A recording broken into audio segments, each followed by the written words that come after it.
묻고 싶은 게 정말 많습니다. 묻고 싶은 것들이 워낙 많아서 우선 그 중에서 가장 큰 문제들, 가장 두드러진 것들에서 시작해야 될 듯 싶습니다.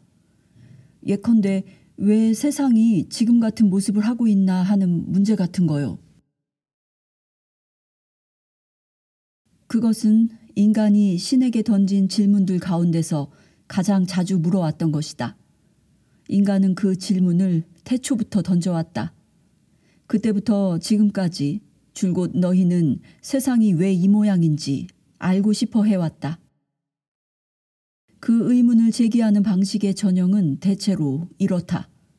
만일 신이 더없이 완벽하고 더없이 애정 깊은 존재라면 왜 전염병과 기근, 전쟁과 질병, 지진과 회오리 바람과 태풍을 비롯한 온갖 자연재해, 개인의 극심한 불행과 전 세계의 재난을 창조했는가? 이 질문에 대한 대답은 우주의 깊은 신비와 인생의 가장 깊은 의미 속에 들어있다. 나는 너희 주변에 너희가 완벽함이라 부르는 것만을 창조하여 내 선함을 드러내진 않는다. 나는 너희에게 자신들의 사랑을 증명할 수 없게 하여 내 사랑을 증명하진 않는다. 이미 설명했다시피 너희는 사랑 아님, not loving을 증명할 수 있을 때까지는 사랑을 증명할 수 없다.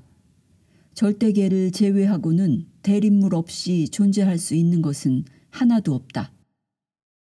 그러나 절대계는 너희에게도 내게도 충분치 못했다. 나는 거기에서 언제나 그대로임 속에 존재했으며 너희가 나온 곳도 거기다. 절대계 속에는 암만 있을 뿐 체험이 없다. 삶은 신성한 상태이지만 가장 위대한 기쁨은 존재 속에 있다. 존재는 오로지 체험한 뒤에만 이루어질 수 있다. 그것을 순서대로 펼쳐놓으면 암, 체험, 존재가 된다. 이것이 바로 성삼위일체, 또 삼위일체인 신이다. 성부는 모든 이해의 부모요, 모든 체험의 원천인 알미다. 왜냐하면 너희가 알지 못하는 것을 체험할 수는 없기 때문이다. 성자는 아버지가 자신에 관해 알고 있는 모든 것의 체현 또는 육화인 체험이다. 왜냐하면 너희는 자신이 체험하지 못한 존재일 수는 없기 때문이다. 성신은 아들이 자신에 관해 체험한 모든 것의 탈육화인 존재다. 그것은 오직 알고 체험한 것에 대한 기억을 가질 때만 가능한 소박하면서도 절묘한 있음이다. 이 소박한 있음은 더 없는 기쁨이다. 그것은 알고 체험한 뒤에 오는 신의 상태이며 신이 태초에 갈망했던 상태다. 물론 너는 신을 아버지 아들로서 설명하는 게 성과는 아무 관계도 없다는 걸 설명해야 하는 단계는 이미 지난 사람이다. 나는 여기서 너희의 가장 최근 경전들에 나오는 비유들을 사용하고 있을 뿐이다. 그보다 훨씬 더 앞서 나온 경전들은 이 비유를 어머니 딸의 관계로 표현했다. 하지만 그 어느 쪽도 정확하지 않다. 너희 사고방식에서는 그 관계를 부모 자식 관계로 보는 게 제일 좋을 것이다. 아니면 생기게 하는 것과 생긴 것 간의 관계로 보거나 삼위일체의 세 번째 부분을 추가하면 다음과 같은 관계가 이루어진다.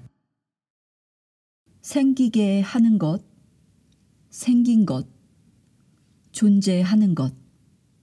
이 삼중의 실체는 신의 표지다. 그것은 신성한 패턴이다. 하나 속의 셋은 숭고한 영역 어디에서나 찾을 수 있다. 시간과 공간이든 신과 의식이든 혹은 그 외의 다른 모든 미묘한 관계들을 다루는 문제에서 너희는 이것을 피할 수 없다. 반면에 너희는 삶의 모든 조악한 관계에서는 이 삼위일체 진리를 찾아내지 못할 것이다. 삶의 미묘한 관계들을 다루는 이들은 하나같이 그런 관계들 속에서 이 삼위일체의 진리를 인식하고 있다. 너희 종교인들 가운데 일부는 삼위일체 진리를 성부와 성자와 성신으로 표현해왔다. 너희 정신과 의사들 중 일부는 초의식과 의식과 잠재의식이라는 용어들을 쓰고 또 너희 심령주의자들 일부는 정신과 육체와 영혼을 이야기하며 너희 과학자들 중 일부는 에너지와 물질과 에테르, 즉 기 또는 전기를 말한다. 너희 철학자들 중 일부는 어떤 것이 생각과 말과 행동 속에서 모두 진실일 때만 너희에게 진실한 것이 된다고 말한다. 시간을 말할 때 너희는 오로지 세 가지 시간, 곧 과거, 현재, 미래만을 이야기한다. 마찬가지로 너희의 지각 속에는 전과 지금과 후라는 세 순간이 존재한다. 우주 속의 지점들을 다루든 자기 방안의 지점들을 다루든 간에 너희는 공간 관계의 면에서 여기와 저기와 이것들 간의 사이 공간을 인식한다. 조악한 관계들에서는 너희는 어떤 사이, in between도 인식하지 못한다. 숭고한 영역의 관계들은 변함없이 세계조인 반면 조악한 관계들은 언제나 두개조이기 때문이다. 그런 까닭에 왼쪽 오른쪽, 위 아래, 크다 작다, 빠르다 느리다, 덥다 춥다, 그리고 일찍이 창조된 것 중에서 최대의 쌍인 남성 여성이 존재하는 것이다. 이 쌍들에는 사이라는 게 없다. 모든 것은 이거 아니면 저것이거나 이 양극단 중에 어느 하나에 더하거나 덜한 변형일 뿐이다. 조악한 관계들의 영역에서는 어떤 개념도 그 대립물의 개념화 없이는 존재할 수 없다. 너희의 일상 체험 대부분이 이런 현실에 토대를 두고 있다. 미묘한 관계들의 영역에서는 존재하는 어떤 것도 대립물을 갖지 않는다. 모든 것은 하나이고 모든 것은 결코 끝나지 않는 원을 그리며 하나에서 다른 하나로 나아간다. 시간이 바로 그런 절묘한 영역이다. 거기에서 소위 과거, 현재, 미래라는 것들은 이 상호관계 속에서 존재한다. 즉, 그것들은 대립물이 아니라 같은 전체의 부분들이요, 같은 개념의 진행들이며 같은 에너지의 원들이고 변치 않는 같은 진리의 측면들이다. 만일 여기에서 너희가 과거, 현재, 미래는 동시에 존재한다는 결론을 내린다면 너희의 결론이 옳다. 그러나 지금은 이 점을 논의할 때가 아니다. 나중에 시간 전체 개념을 탐구할 때 훨씬 더 상세하게 이 문제로 들어갈 수 있을 것이다. 세상은 눈에 보이는 그대로다. 왜냐하면 세상은 여전히 조악한 물질성의 영역 속에 있기 때문에 이와 달리 존재할 수 없기 때문이다. 지진과 태풍, 홍수와 회오리, 그리고 그 밖에 소위 자연재해라는 것들은 원소들이 한 극에서 다른 한 극으로 움직이는 것에 불과하다. 탄생에서 죽음의 전체 순환 역시 이런 움직임의 일부이다. 이 움직임은 생명의 리듬이다. 조악한 현실 속에 있는 모든 것이 이 리듬을 따른다. 생명 그 자체가 하나의 리듬이기 때문이다. 생명은 파동이고 진동이며 존재하는 전체의 심장부에서 울려나오는 고동이다. 병은 건강의 대립물로 너희의 명령에 따라 너희의 현실에서 드러난다. 어떤 수준이든 너희가 자신을 아프게 만들지 않았는데 아파질 순 없으며 건강해지기로 그저 마음먹는 것만으로도 너희는 한순간에 좋아질 수 있다. 개인의 극심한 불행은 그 개인 스스로 선택한 반응이며 전 세계의 재난들은 세계의식의 결과다. 너희의 질문에는 이런 사건들을 선택한 게 나이고 내 의지와 바람 때문에 그런 사건들이 일어났다는 암시가 담겨 있다. 하지만 나는 이런 사건들을 일으킬 생각이 없다. 나는 그저 너희가 그렇게 하는 걸 관조할 뿐이다. 그리고 나는 그런 사건들을 막을 일도 하지 않는다. 그렇게 하는 것은 너희의 의지를 방해하는 것이고 너희의 신체험, 곧 너희와 내가 함께 선택한 체험을 도로 빼앗는 것이 되기 때문이다. 그러니 너희가 세상에서 나쁘다고 말하는 어떤 것도 비난하지 마라. 그러기보다는 차라리 너희가 그것의 어떤 면을 나쁘다고 판단했는지, 그리고 정녕 나쁘다면 그것을 바꾸기 위해 뭘 하고 싶은지 물어보라. 외부가 아니라 내면을 향해 이렇게 물으면서 생각해보라. 지금 이런 재난을 당하면서 나는 자신의 어떤 부분을 체험하고자 하는 거지? 나는 존재의 어떤 측면을 불러내고자 하는 거지? 왜냐하면 삶의 모든 것은 너희 자신의 창조 도구일 뿐이며 삶의 모든 사건은 단지 자신이 누구인지 판단하고 자신이 될 기회를 제공해 주는 것들에 불과하기 때문이다. 이것은 모든 영혼에게 적용되는 진리이므로 이 우주에는 어떤 희생자도 없으며 오로지 창조자들만이 있음을 너희가 알게 되리라. 이 행성을 걸었던 모든 위대한 성각자는 누구나 이 사실을 알고 있었다. 너희가 그들을 어떤 이름으로 부르든 간에 그들 중 어느 누구도 자신을 희생자로 여기지 않은 게 바로 이 때문이다. 사실 그들 중 다수가 진실로 박해받았는데도 말이다. 하나하나의 영혼은 모두 선각자들이다. 자신의 기원과 자신의 유산을 기억하지 못하는 영혼들도 있긴 있지만 개개의 영혼은 지금이라는 순간마다 자신의 더없이 고귀한 목적에 맞고 가장 빨리 자신을 기억해내는 데 적합한 상황과 조건을 창조한다. 그러니 다른 사람들이 걷는 업보의 길을 판단하려 들지 마라. 너희는 영혼의 계산서 속에서 무엇이 성공이고 무엇이 실패인지 알지 못하니 남들의 성공을 질투하지도 말고 남들의 실패를 동정하지도 마라. 어떤 것을 재난이라 부르지도 말며 기쁜 일이라고 하지도 마라. 그것이 어떻게 쓰이고 있는지 판단하거나 목격할 때까진 한 죽음이 수천의 생명을 살릴 때 그 죽음이 과연 재난인가? 한 삶이 비탄만을 만들어낸다면 그것이 과연 기쁜 일인가? 그러나 너희는 이런 판단조차 내리지 말아야 한다. 언제나 남에게 충고하지 말며 다른 사람들이 스스로 충고하게끔 내버려 둬라. 이것은 남들이 도움을 청할 때에 무시하라거나 너희 영혼이 어떤 환경이나 조건을 바꾸려고 노력하는 걸 무시하라는 뜻이 아니다. 이것은 너희가 무슨 일을 하든 그 일을 하는 동안 꼬리표 붙이기나 판단 내리기를 피하라는 뜻이다. 각각의 상황은 모두 하나의 축복이며 체험 하나하나마다에는 진짜 진정한 보물이 감춰져 있기 때문이다. 옛날에 자신이 비친 걸 아는 한 영혼이 있었다. 이것은 새로 생겨난 영혼이어서 체험을 갈망했다. 그것은 나는 빛이다, 나는 빛이다 라고 말했다.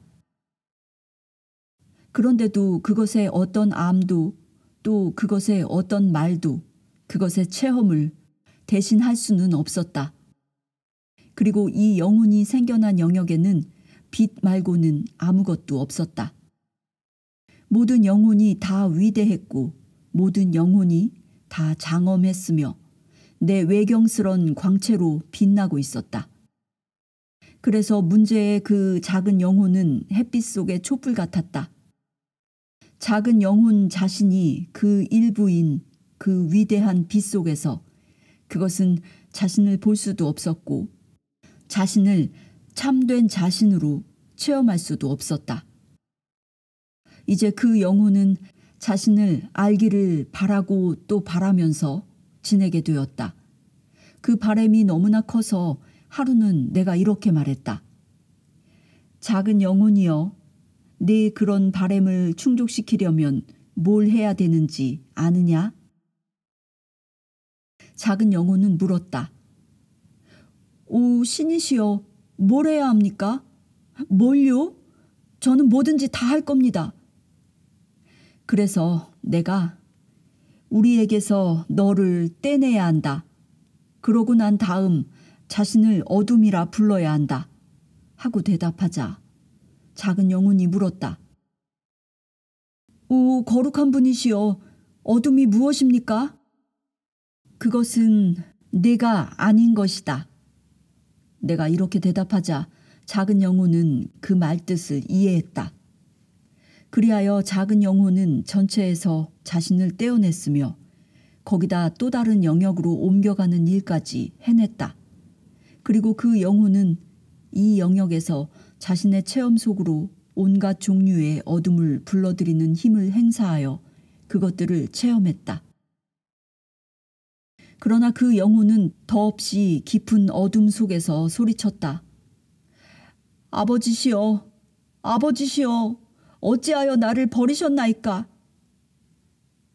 너희가 가장 암담한 순간에 소리치듯이 그렇게. 그러나 나는 한 번도 너희를 버린 적이 없다. 나는 항상 너희 곁에 서 있다. 늘 변함없이 참된 너희를 기억시킬 채비를 갖춘 채, 너희를 집으로 불러들일 채비를 갖춘 채. 그러므로 어둠 속에 존재하는 빛이 되어라. 하지만 어둠을 저주하지 마라. 그리고 너희가 자기 아닌 것에 둘러싸인 순간에도 자신이 누구인지 잊지 말고 그 같은 창조를 이룬 자신을 칭찬하라. 너희가 그걸 변화시키려고 애쓸 때조차도. 그리고 가장 큰 시련의 순간에 행하는 것이 최대의 성공이 될 수 있음을 깨달아라. 너희가 창조하는 체험은 자신이 누구인지와 자신이 어떤 존재가 되고 싶은지에 관한 진술이기에.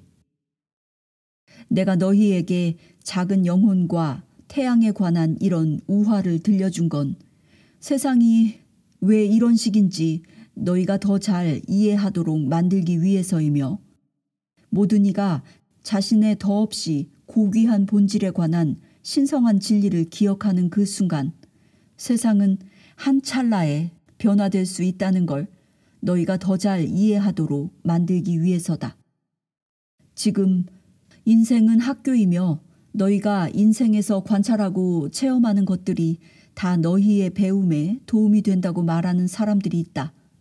전에도 이런 견해에 대해 얘기한 적이 있지만 여기서 다시 너희에게 말해주겠다. 너희는 배워야 할 어떤 것도 갖지 않은 채 지금의 삶 속으로 들어왔다. 너희는 이미 알고 있는 걸 밝히기만 하면 된다. 그것을 밝힘으로써 너희는 그것이 제 기능을 다하게 하고 자신의 체험을 통해서 자신을 새롭게 창조할 것이다. 그렇게 해서 너희는 삶을 정당한 것으로 만들고 그것에 목적을 부여한다. 그렇게 해서 너희는 삶을 거룩한 것으로 만든다. 우리에게 일어나는 그 모든 나쁜 일이 우리 자신이 선택한 것이란 말씀인가요? 이 세상의 재앙과 재난들조차 어떤 면에서 보면 참된 자신의 대립물을 체험하기 위해서 우리 자신이 창조해낸 것이라고 말씀하시는 건가요? 만일 그렇다면 우리가 자신을 체험할 수 있는 기회를 창조하는 좀 덜 고통스러운 방식, 우리 자신과 다른 사람들에게 좀 덜 고통스러운 방식은 없나요? 너는 여러 가지 질문을 던졌고 그 하나하나가 다 좋은 질문들이다. 자, 그것들을 한 번에 하나씩 다뤄보기로 하자. 아니다. 너희에게 일어나는 소위 나쁜 일들을 다 너희가 선택하는 것은 아니다. 네가 염두에 두고 있는 것처럼 자각된 감각으로는 아니다. 그것들은 모두가 너희 자신의 창조물들이다. 너희는 항상 너희 자신의 창조물들이다. 너희는 항상 창조하는 과정 속에 있다. 순간순간마다, 1분 1분마다, 그리고 날마다. 너희가 어떻게 창조할 수 있는지는 나중에 다루기로 하자. 지금은 그것에 대한 내 이야기를 그저 받아들이기만 하라. 너희는 하나의 커다란 창조기여서 말 그대로 너희가 생각하는 속도만큼이나 재빠르게 새로운 현상들을 보여주고 있다. 일과 사건과 조건과 상황들은 모두 의식에서 창조된다. 한 개인의 의식만으로도 이미 충분히 강력하다. 그렇다면 너희는 둘 이상의 의식이 내 이름으로 모일 때마다 어떤 종류의 창조 에너지가 분출될지 능히 상상할 수 있을 것이다. 나아가 대중의식이라면 우와, 그 힘은 너무나 막강하여 세계적인 중요성과 지구적인 결과를 낳는 사건들과 환경들을 창조할 수 있다. 내가 염두에 두고 있는 방식으로 너희가 그런 결과들을 선택한다고 말한다면 그것은 정확하지 않을 것이다. 내가 그것들을 선택하지 않는 만큼이나 너희도 그것들을 선택하지 않는다. 너희 역시 나처럼 그것들을 관찰하고 그것들에 비추어 자기 자신이 누구인지 판단하고 있을 뿐이다. 하지만 세상에는 어떤 희생자도 없고 어떤 악당도 없다. 그리고 다른 사람들의 선택으로 내가 희생되는 일도 없다. 어떤 면에서 보면 너희가 싫어한다고 말하는 것들 전부를 너희 자신이 창조해냈다. 그리고 너희는 그것들을 창조했기 때문에 그것들을 선택한 것이다. 이것은 앞선 수준의 사고방식으로 모든 선각자가 늦든 빠르든 도달하게 되는 지점이다. 왜냐하면 그들이 그 일부라도 바꿀 힘을 얻는 것은 그들이 그 모든 것에 대한 책임을 받아들일 때라야 비로소 가능하기 때문이다. 너희에게 그따위 짓을 하는 어떤 것이나 어떤 자가 저 밖에 있다는 관념을 즐기고 있는 한 너희는 그것을 어떻게 해볼 수 있는 자신의 힘을 무력화하고 있다. 내가 이렇게 했다라고 말할 때라야 비로소 너희는 그것을 바꿀 힘을 얻을 수 있다. 내가 하는 걸 바꾸는 게 다른 사람이 하는 걸 바꾸는 것보다 훨씬 더 쉽다. 뭔가를 바꾸는 첫 단계는 내가 그렇게 되도록 선택했다는 사실을 깨닫고 받아들이는 것이다. 설사 너희가 개인 차원에서 이 말을 받아들일 수 없다 하더라도 우리 모두가 하나라는 너희의 오성으로 이 말을 받아들이도록 하라. 그리고 나서는 어떤 것이 나빠서가 아니라 그것이 더 이상 자신에 대한 정확한 진술을 해내지 못하기 때문에 바꾸고자 노력하라.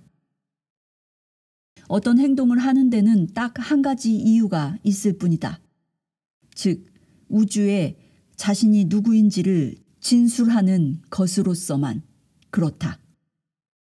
삶을 이런 식으로 이용할 때 삶은 자기 창조가 된다.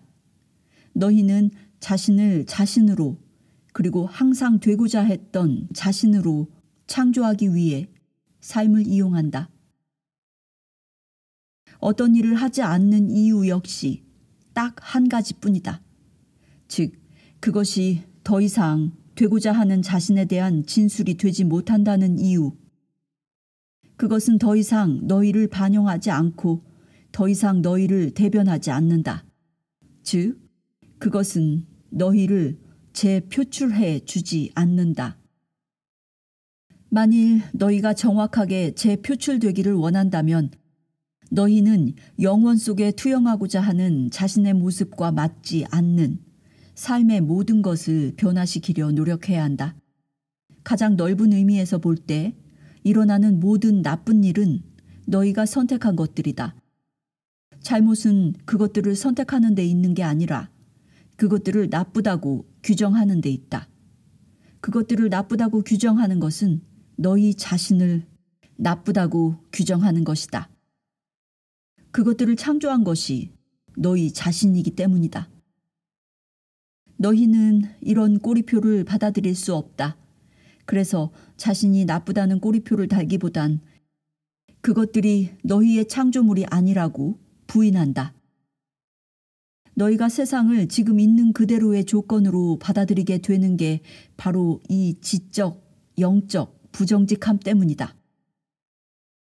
만일 너희가 세상에 대한 개인의 책임을 받아들였다면 혹은 책임감을 깊이 느끼기만이라도 했다면 세상은 지금과는 전혀 다른 곳이 되었을 것이다. 모두가 다 같이 책임감을 느꼈다면 틀림없이 그렇게 됐을 것이다. 이것은 너무나 자명한 사실이라는 바로 그 점이 그것을 그토록 완벽한 고통으로 만들고 그토록 신랄한 역설로 만들고 있는 것이다.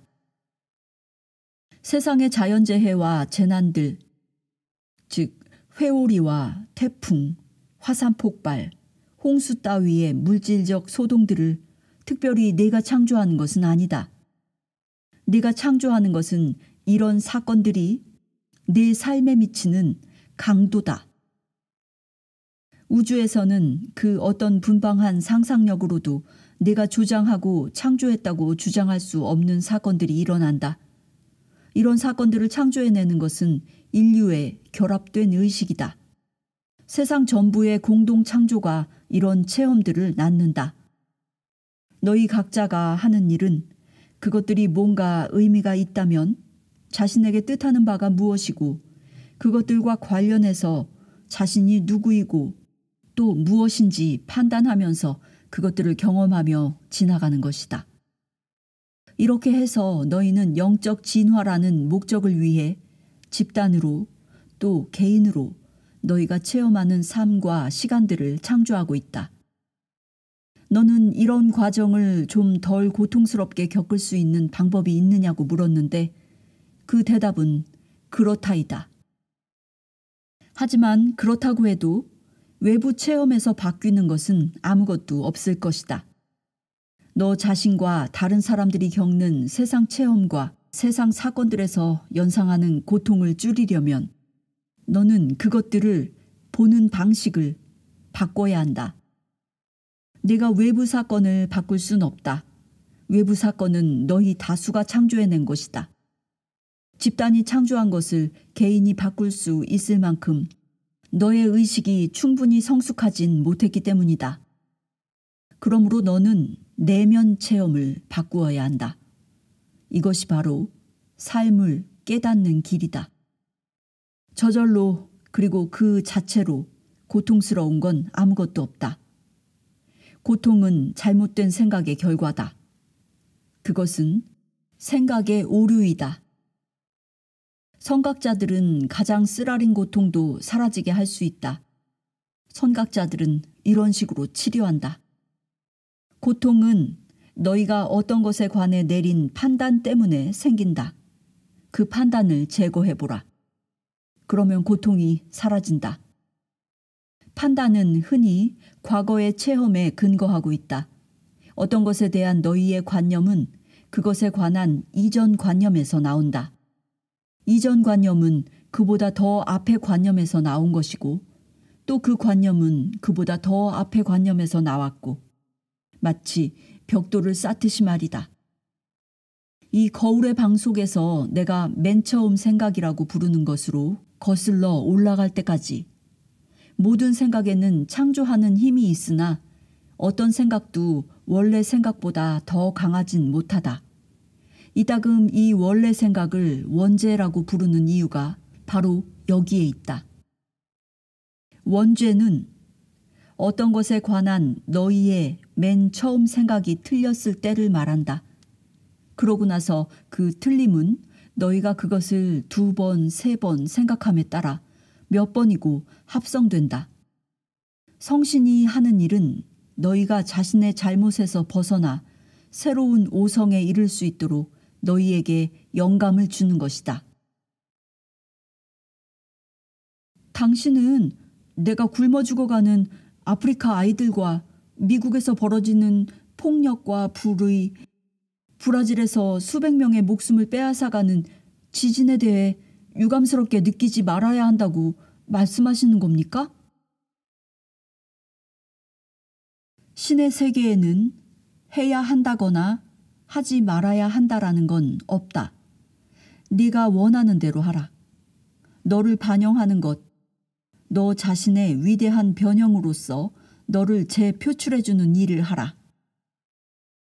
유감스럽게 느끼고 싶으면 그렇게 하라.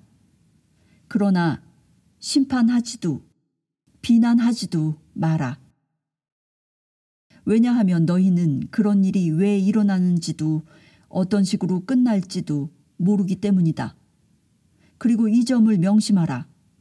너희가 비난하는 것이 언제고 너희를 다시 비난할 것이며 너희가 심판하는 것이 언제고 너희를 심판하리란 것을.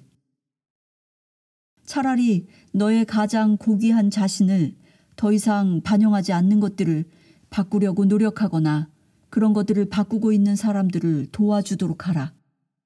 그러면서 살아가며 겪는 모든 것을 축복하라. 그 모든 것이 다 신의 창조이고 그리고 그렇게 하는 것이야말로 최고의 창조이므로. 여기서 잠시 멈추고 제가 좀 따라잡게 해주시겠습니까? 좀 전에 신의 세계에는 해야 한다거나 하지 말아야 한다는 건 없다고 말씀하신 게 맞나요? 맞다. 어떻게 그럴 수 있나요? 당신의 세계에 그런 게 존재하지 않는다면 그럼 어디에 존재하는 겁니까? 호호, 어디에? 다시 물어보겠습니다. 해야 한다거나 하지 말아야 한다는 것은 어디에 나타난다는 거죠? 당신 세계에 존재하지 않는다면요. 너희의 상상 속에.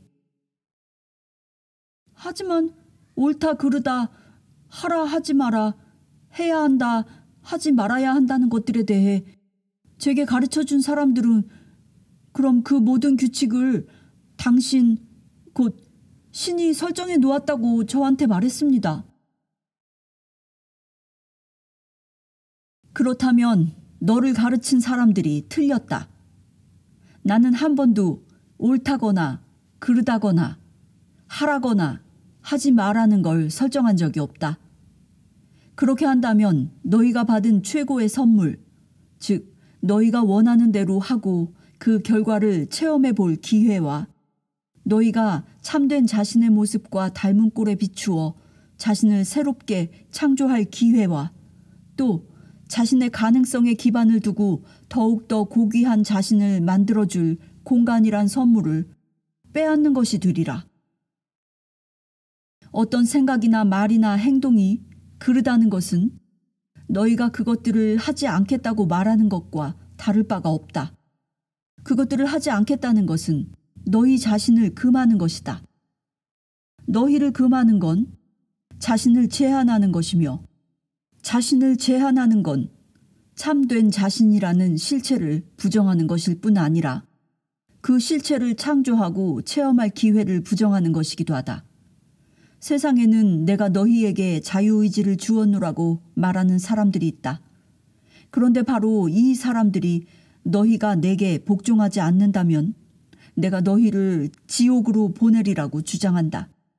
무슨 그런 자유의지가 있단 말인가? 이런 주장은 우리 사이의 진짜 관계가 아닐 뿐 아니라 신을 조롱하는 짓이기도 하다. 자, 이제 우리는 제가 논의하고 싶었던 또 다른 영역으로 들어가고 있군요. 천국과 지옥을 둘러싼 그 모든 논란의 영역으로요. 지금 제가 여기서 주워들은 것들로 보면 지옥 같은 건 없다는 거네요. 지옥은 있다. 하지만 너희가 생각하는 그런 것은 아니다. 그리고 너희는 세상이 너희에게 제공하는 여러 가지 이유들 때문에 지옥을 체험하는 건 아니다. 지옥이 뭐죠? 지옥은 너희의 선택과 결정과 창조들이 일으킬 수 있는 최악의 결과를 체험하는 것이다. 그것은 나를 부정하는 모든 생각, 즉 자신과 나의 관계를 부정하는 모든 생각의 당연한 귀결이다. 지옥은 잘못된 사고, 잘못된 생각으로 너희가 겪는 고통이다. 그러나 잘못된 사고란 용어조차도 틀린 것이다. 잘못된 것 같은 건 존재하지 않기 때문이지. 지옥은 기쁨과 정반대되는 것이다. 그것은 이루어지지 않음이다.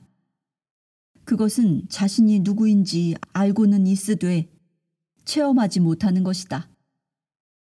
그것은 못난 존재다. 그것이 바로 지옥이며 너희 영혼에게 그보다 더 끔찍한 건 없다. 하지만 너희가 상상하는 그런 곳, 불길 속에서 영원히 불타거나 고통스러운 상태에 영원히 갇히게 되는 그런 곳으로서의 지옥은 존재하지 않는다. 대체 내가 그런 것에 무슨 의미를 둘 수 있단 말인가? 설사 내가 너희는 천국에 들어갈 자격이 없다는 지극히 신답지 못한 생각을 품고 있다 해도 무엇 때문에 내가 너희의 실패에 대해 안가품하거나 벌하려 들겠는가? 너희를 처치하는 것쯤이야 나로서는 손쉬운 일 아니겠느냐? 내 어떤 부분이 복수심에 불타서 굳이 말로 형언할 수 없는 수준의 고통에 너희가 영원히 처하길 원하겠는가? 만일 너희가 정의의 필요성 때문이라고 답한다면 천국에서 나와 가까이 지낼 수 없다는 것만으로도 정의라는 목적은 간단하게 달성되지 않겠는가? 끝없는 고통의 형벌도 필요하다고? 너희에게 말하노니 너희가 두려움에 근거한 신학들 속에서 쌓아 올린 식의 죽음 뒤의 체험 같은 건 결코 존재하지 않는다. 그러나 지극히 불행하고 불완전하며 전체보다 지극히 모자라고 신의 더없이 큰 기쁨과는 한참 거리가 먼 영혼의 체험이란 건 존재하니 너희 영혼에게는 이것이 바로 지옥일 것이다. 그러나 너희에게 말하노니 나는 너희를 그곳으로 보내지도 않으며 이런 체험이 너희를 찾아가게 만들지도 않는다. 그런 체험을 창조하는 것은 바로 너희 자신이다. 너희 자신을 자신에 대한 가장 고귀한 생각에서 떼어낼 때마다 또 아무리 떼어낸다 해도 그런 체험을 창조하는 것은 바로 너희 자신이다. 너희가 자신을 부정할 때마다 너희가 참된 자신을 거부할 때마다 너희는 그런 체험을 창조한다. 그러나 이런 체험조차도 결코 영원하진 않다. 너희가 영원히 내게서 떨어져 나가는 건 내 의도가 아니기에. 사실 그런 일은 불가능하다. 왜냐하면 그런 일이 일어나려면 너희가 자신을 부정해야 할 뿐 아니라 나 역시 그렇게 해야 하기 때문이다. 나는 결코 그렇게 하지 않는다. 그리고 우리 중 어느 한쪽이 너희에 관한 진실을 간직하는 한 궁극에 가서는 그 진실이 이길 것이다. 그런데 지옥이 없다면 그건 제가 응보를 두려워하지 않고 원하는 것을 하고 싶은 대로 하고 무슨 행동이든 다 할 수 있다는 뜻인가요? 진정으로 옳은 것이 되고 옳은 것을 하고 옳은 것을 가지려 할 때 내게 필요한 것이 두려움인가? 너는 착해지려면 굳이 협박을 받아야 하느냐? 그리고 착하다는 게 무엇이냐? 누가 그것에 관해 최종 판결권을 갖는가? 지침들을 정하는 건 누구이며 규칙들을 만드는 건 누구인가? 내가 말하노니 바로 네가 너 자신의 규칙을 제정하고 바로 네가 그 지침들을 설정한다. 그리고 자신이 얼마나 잘해왔고 지금 얼마나 잘해 나가는지 판단하는 사람도 너다. 왜냐하면 너야말로 자신이 참으로 누구이고 참으로 무엇인지와 자신이 어떤 존재가 되고자 하는지를 판단해온 당사자이기 때문이다. 그리고 너야말로 자신이 얼마나 잘해 나가는지 판단할 수 있는 유일한 사람이다. 너희 외에 어느 누구도 너희를 심판하지 않을 것이다. 신이 왜, 어떻게 자신의 창조물을 심판하고 나쁘다고 규정하겠는가? 만일 너희가 완벽하길 바라고 모든 걸 완벽하게 해내길 바랐더라면 나는 너희를 너희의 고향인 절대 완벽 상태에 그대로 남겨뒀을 것이다. 이 과정의 전체 핵심은 너희가 자신을 발견하는 것이요. 참된 자신으로서 그리고 너희가 참으로 되고자 하는 바대로 너희 자신을 창조하는 것이었다. 그러나 너희가 다른 것이 될 수 있는 선택권까지 갖지 않는다면 너희는 그렇게 될 수 없을 것이다. 따라서 나 스스로 너희 앞에 놓아준 선택권을 행사한다는 이유로 너희를 벌주어야 하는가? 너희가 두 번째 것을 선택하길 원치 않았다면 왜 나는 첫 번째가 아닌 것을 창조했는가? 이것이 너희가 비난하는 신의 역할을 내게 배당하기에 앞서 너희 자신에게 물어봐야 할 질문이다. 내 질문에 대한 직접적인 대답은 그렇다이다. 너희는 응보를 두려워하지 않고 원하는 대로 해도 좋다. 그러나 그 귀결을 깨닫는 것이 너희에게 도움이 되리라. 귀결, consequence는 결과, result이다. 당연한 결말, outcome이다. 이것들은 응보나 징벌과는 전혀 다르다. 결말은 그저 단순히 결말일 뿐이다. 결말은 자연 법칙의 자연스러운 적용의 결과다. 결말은 이미 일어난 것의 귀결로서 충분히 예측할 수 있는 그런 것이다. 모든 물질적 삶은 자연 법칙에 따라 움직인다. 일단 너희가 이 법칙들을 기억해내고 적용하기만 하면 너희는 물질 수준에서 삶을 지배하게 된다. 너희에게 징벌처럼 비치는 것, 혹은 너희가 악이나 불운이라고 부르는 것들은 스스로를 주장하는 자연 법칙에 지나지 않는다. 그러면 제가 이 법칙들을 알게 되고 그것들을 따른다면 앞으로 단 한순간도 근심거리를 갖지 않게 되는 겁니까? 당신이 지금 제게 말씀하시는 것이 그런 건가요? 너희는 소위 근심거리 속에 놓인 자신을 체험하는 일이 결코 없을 것이다. 너희는 삶의 어떤 상황이 문제거리가 된다는 걸 이해하지 못할 것이다.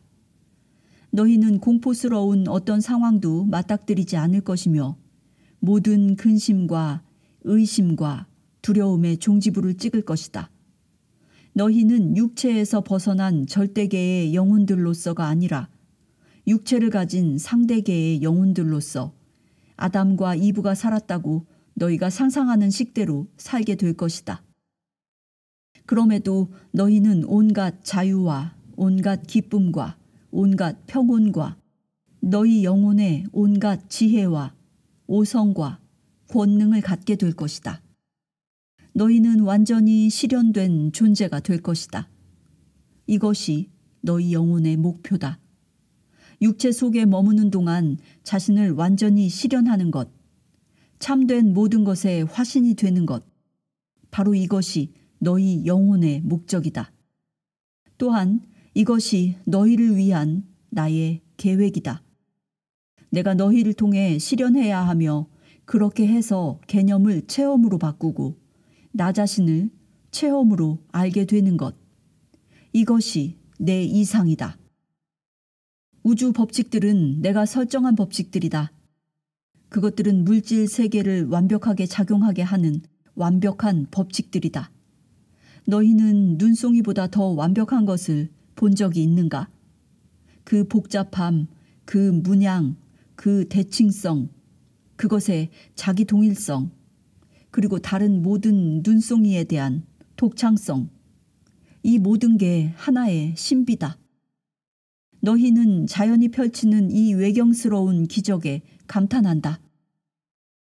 그런데 내가 겨우 눈송이 하나로도 이런 일을 해낼 수 있을 때 내가 이 우주를 가지고는 무엇을 할 수 있으며 해왔다고 생각하는가? 너희가 가장 큰 물체에서 가장 작은 입자에 이르기까지 우주의 대칭성, 그 도안의 완벽함을 알게 된다면 너희의 현실로는 우주의 진리를 감당하지 못할 것이다. 너희가 그 진리에 흘깃 눈길을 주는 지금도 너희는 아직 그것이 뜻하는 바를 상상하거나 이해할 수 없다. 그러나 뜻하는 바가 있다는 것, 너희의 현재 이해 능력으로 끌어안을 수 있는 것보다 훨씬 더 복잡하고 훨씬 더 놀라운 뜻들이 들어있다는 건 알 수 있을 것이다. 너희의 세익스피어는 이것을 멋지게 표현했다.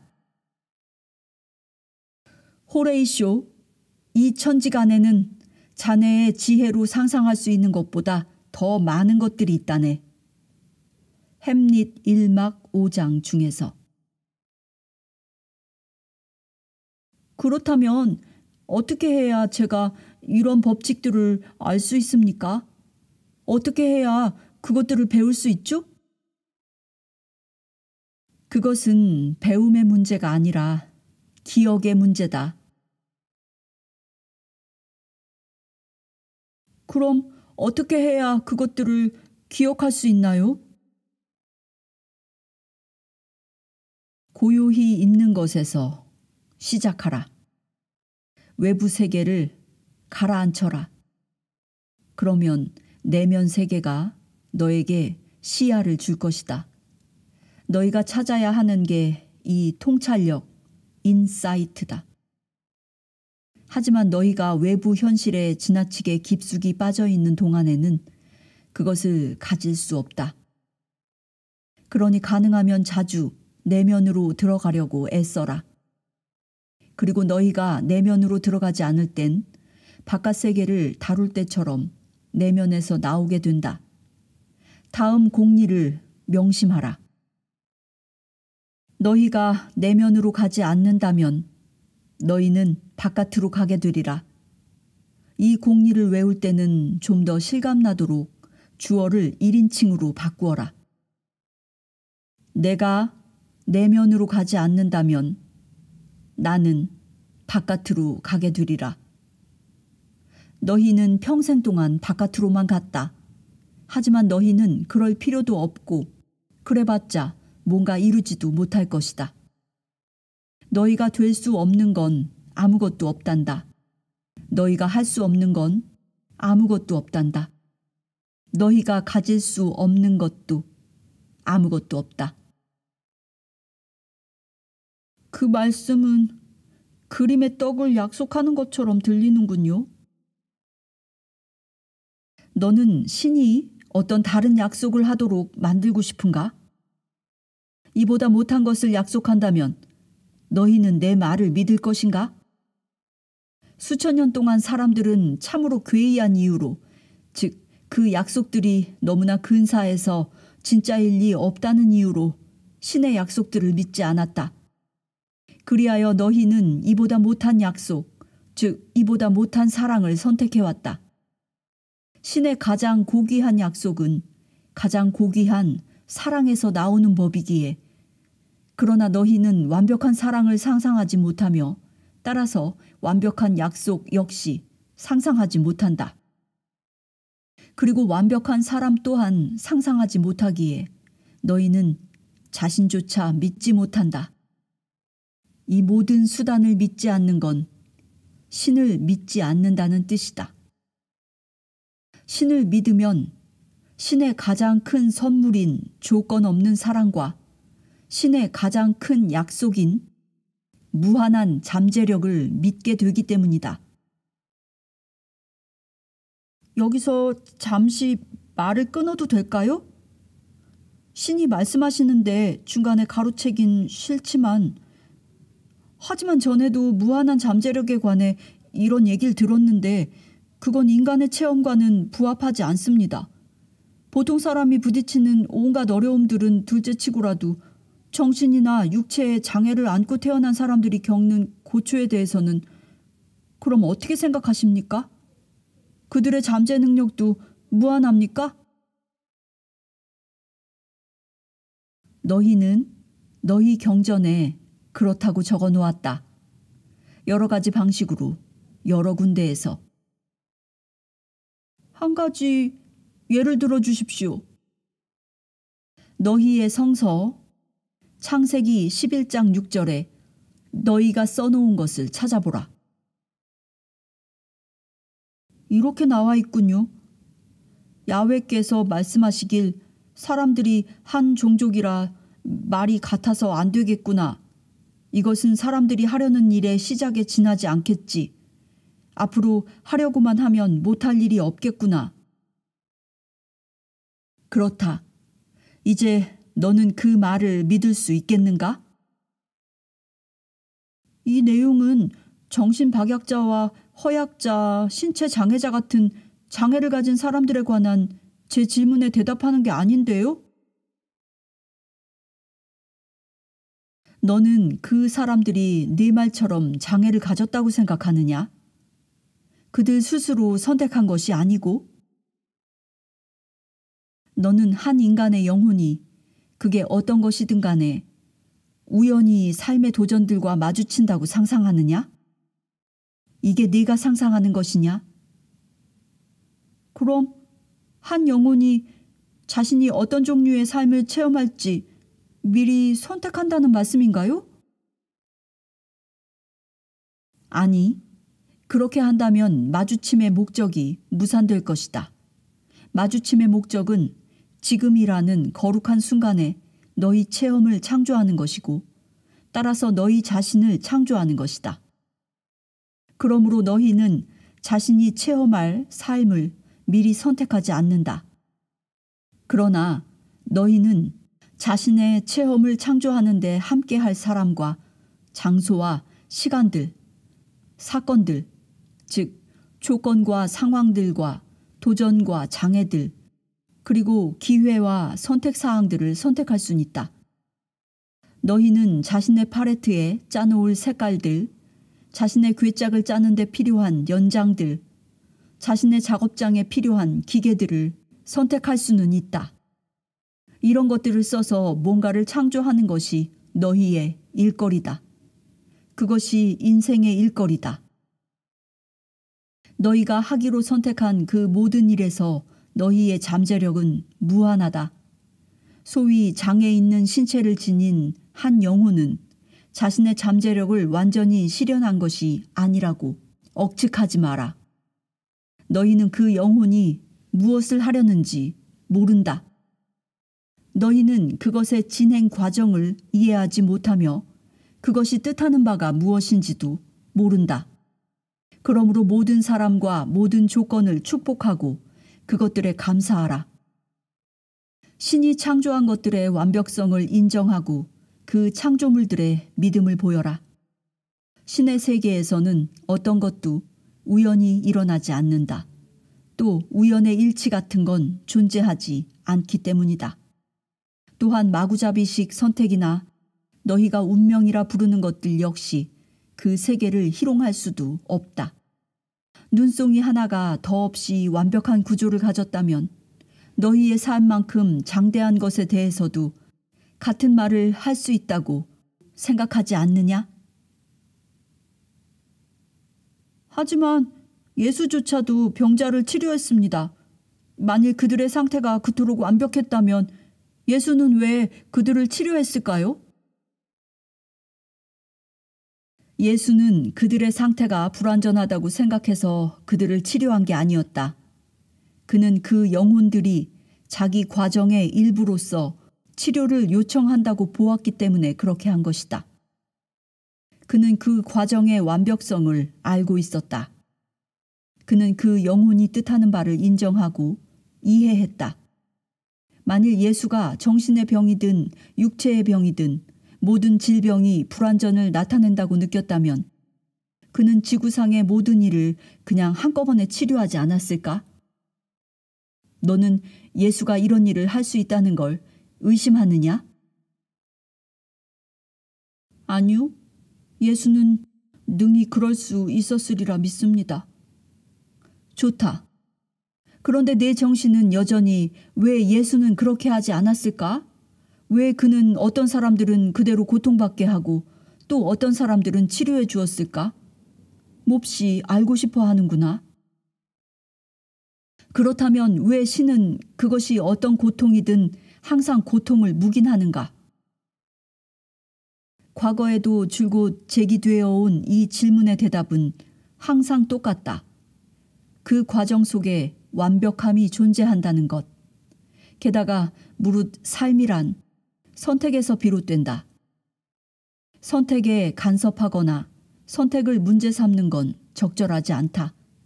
선택을 비난하는 건 특히나 더 적절하지 못하다. 그 선택을 관찰하고 그런 다음 그 영혼이 좀 더 고상한 선택을 추구하고 더 고상한 선택을 내리고자 할 때 그것을 도와줄 뭔가를 하는 것이 적절하다. 그러므로 남들의 선택을 주의 깊게 지켜보되 판단하지는 마라. 지금 이 순간의 선택이 완벽하다는 걸 그들이 깨닫게 해주라.